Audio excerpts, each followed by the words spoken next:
ওই যে লন্ডন থেকে এক নতুন মুফতি এসেছে, জানেন তো আপনারা? উনি গতকাল বলেছেন 16 বছর উনি নাকি আন্দোলন সংগ্রামে জামাত শিবিরকে কোথাও দেখতে পান নাই।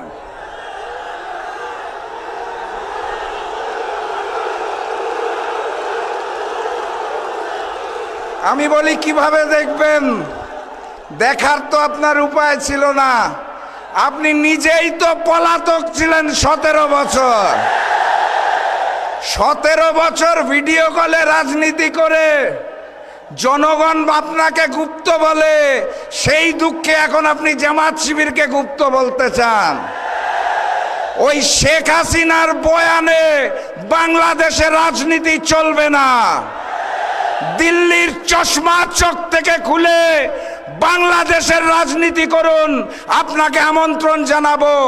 নতুবা ফ্যাসিস্ট হাসিনার মতো রিটার্ন টিকিট রেডি করুন। দিল্লি নয়, পিন্ডি নয়, আপনার জন্য সবার আগে লন্ডন।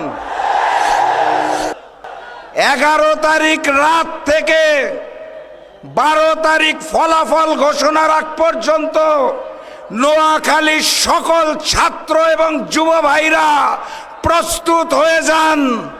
আমরা শান্তি চাই, আমরা সাম্য চাই, কিন্তু ওপার থেকে আঘাত আসলে শরীরের শেষ রক্তবিন্দু পর্যন্ত লড়াই করব, প্রতিবাদ করব, প্রতিরোধ করব। পুরাতন জালেম আওয়ামী লীগ বিতাড়িত হয়েছে, এবার নতুন জালেম বিএনপিকেও বিতাড়িত করা হবে ইনশাআল্লাহ।